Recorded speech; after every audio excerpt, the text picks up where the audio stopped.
Hi, it's Renee. I am working on day 8 of my use up my stash and my Project Life cards. Day 8, I'm going to do, I'll do day 8 and probably day 9, maybe. I don't know. We'll see how long the video goes.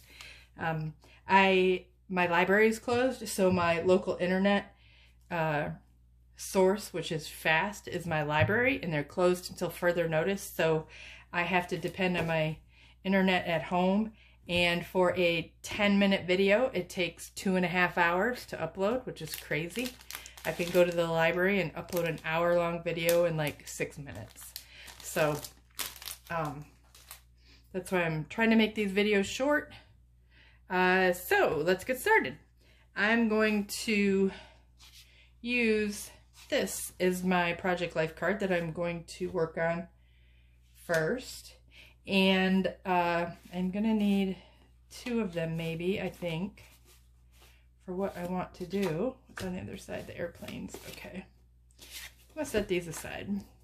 So what I'm thinking on these is I'm going to make them into specimen cards and cut out the circle and show you how I do a specimen card. I do them out of anything.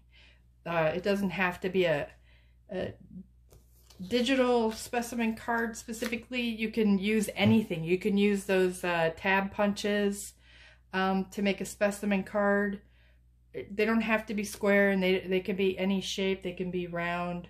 One of my friends sent me some little coin collector envelopes, and those are really simple because all you have to do, I mean, they're about this big, but all you have to do is put your flour in there or whatever you want to put in there and close it up, and then you could paint it or leave it white. But those were kind of cool. I thought those actually are the best, most awesome idea because they're fast and it's something cool when it gets done. So all right, so what I'm going to do is take these, and in the interest of time, I have already cut some out. I think what I will do, though, now that I've cut them out, I have to decide if I want to do it clear plastic. Yeah, I'm just going to go ahead and do it that way. Let's get this out of the way. And I need to grab, which I didn't. I always forget something. Okay, so what I'm going to do, I need to grab my Distress ink. I will be back. Sorry. Okay, I'm back, and I just got what I needed, which was my Distress ink and my Crop-A-Dile and my little thingy I'm going to use.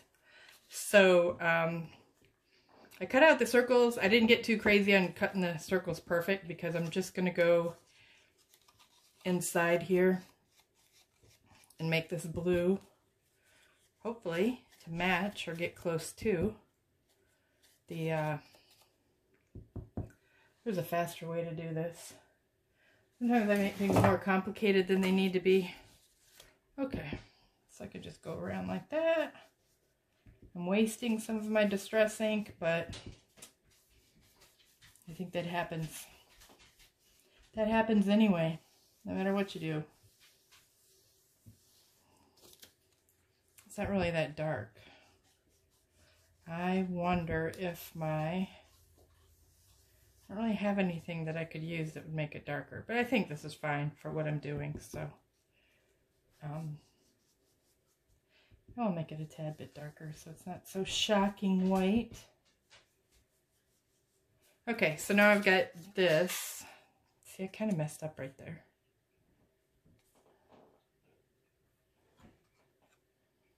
I could add some water,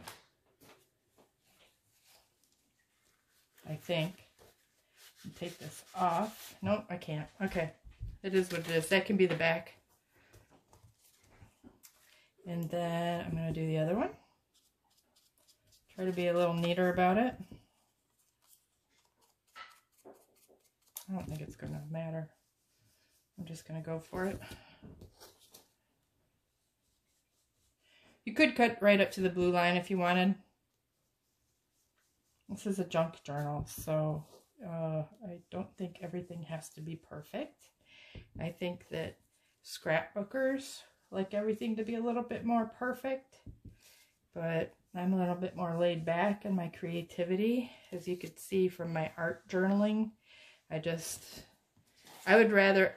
have tried actually to learn how to paint. I actually do oil painting and Chinese brush painting, but I like Chinese brush painting because it's easy flow, kind of based on your feelings. You just kind of go with the brush and you're one with the brush. But so that is something I enjoy doing, and I oil paint, but I'm just a Bob Ross follower, honestly. And then there's another guy that I follow, but Jerry something, I forget his name. But I follow along and I'll paint a picture like they paint. But as far as making something up on my own, I don't really do that. Okay, so the next thing I'm going to need is some cellophane, which is this. I'm just going to cut a piece that fits. It's the same size as... I'm going to cut two pieces that are the same size as this card, actually a little bit smaller.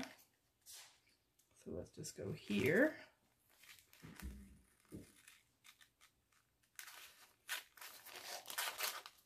And I'm just using a piece of packaging from something I purchased.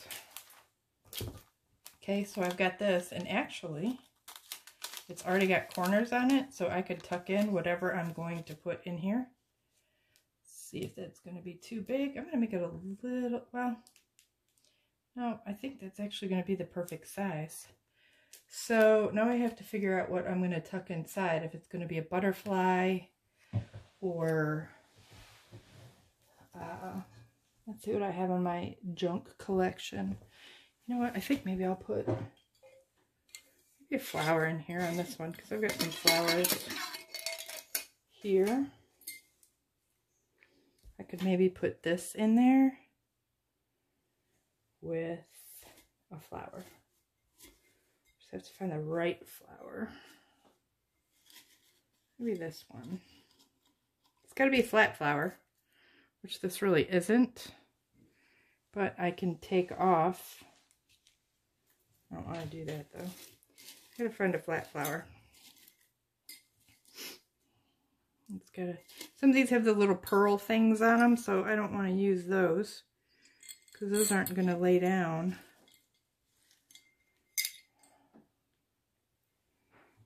Okay, so let's see. I'm just going to take a little.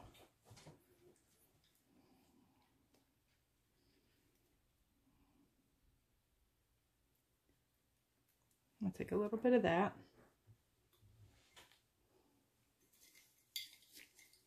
I wish I had a bigger, there we go. I'm just going to dump out my flowers here to get to the bottom.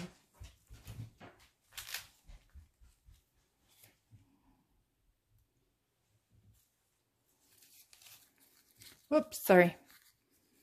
This kind of matches, but I have to have a centerpiece. I actually still think that's a little too chunky. Let me see if I have a paper flower somewhere. I will be back again. Okay, I found what I'm going to use and do. So I have a little moth cut out that I'm going to use. I decided against the flower for now. I'm going to do a different type of card later.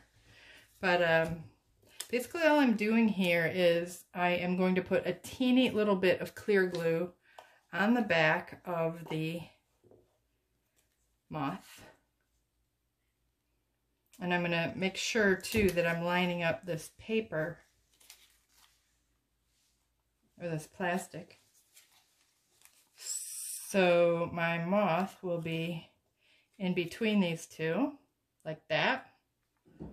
And I think that's going to be fine. I think I probably can clean off this piece just a little bit here. Okay, so I'm going to use clear glue. I mean, this will actually dry clear, but I'm going to use this because I've had better luck with this on plastic than I have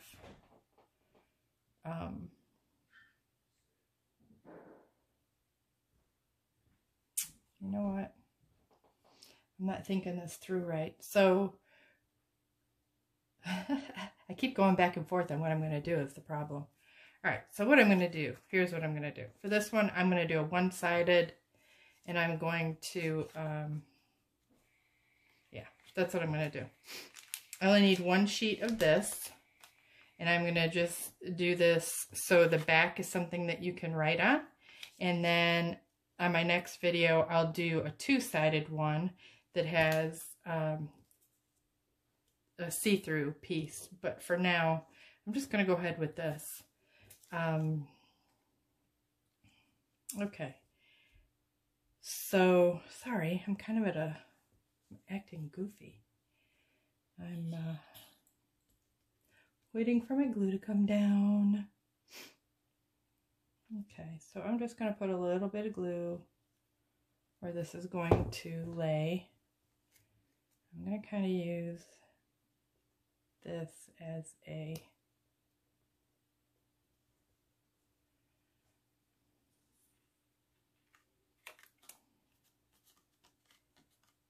there. So that is there. And then I'm going to take a piece of, I'm going to cut another piece out of this paper. Or this plastic, I should say. It really only needs to be slightly larger than the circle.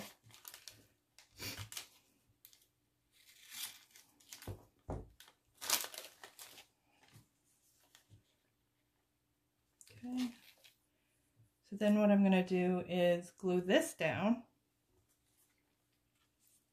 like that. And then you're going to have like a clear, shiny, one-sided or a double-sided specimen card that you can actually write on the back. So let me cut a little of that corner off. Just gonna put a couple dots of glue where I want. Let's see where that lines up.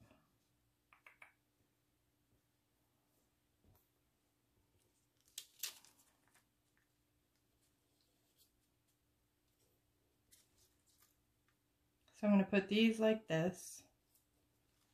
And that should be enough glue actually to hold this in place.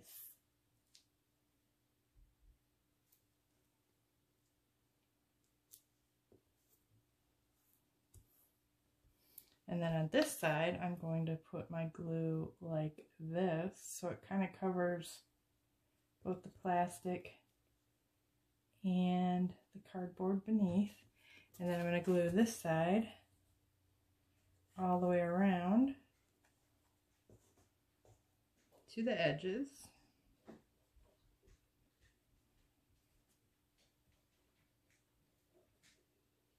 Sorry, this video is really kind of broken up. Sorry about that.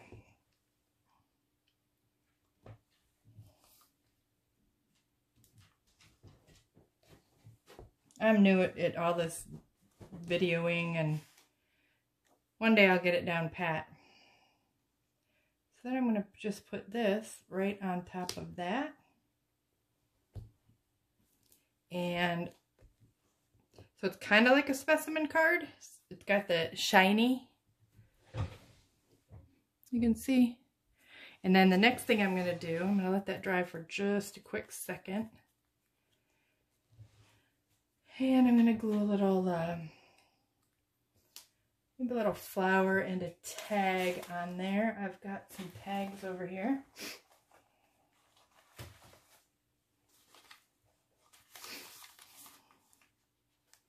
Let's see, we've got some blue ones.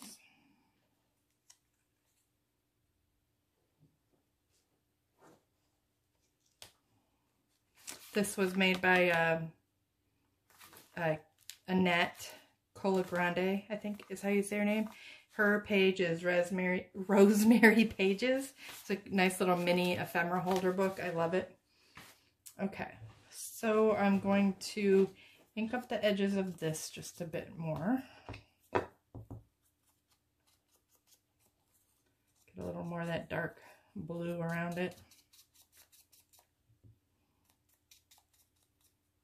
especially on the corners.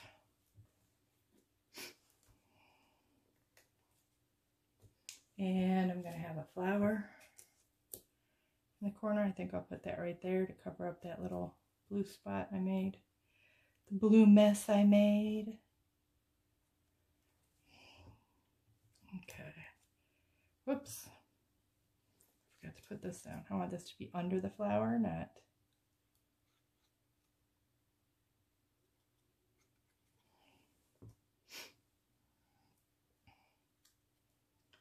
So let's see, I'll kind of go like that. Then I'll go like that. There we go. And we have a little, there's my little tag. Make sure that's all stuck down. And this is actually going to be floating, and I'll show you what I mean. I'm going to make a little hole in the middle with my crocodile. Kind of line that up right there. I'm going to go a little closer to the top because I want to be able to put my piece of my clip in there.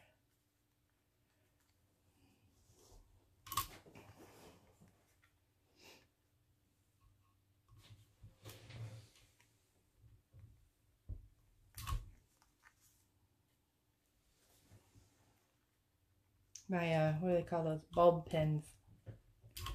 Okay, so this will float. I'll put a pin in here and this will float in the journal. And then on the back, you've got a spot where you can write.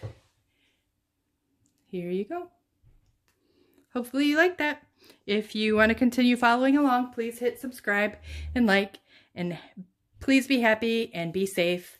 I will be back with the other version of a specimen card. Thank you so much for watching.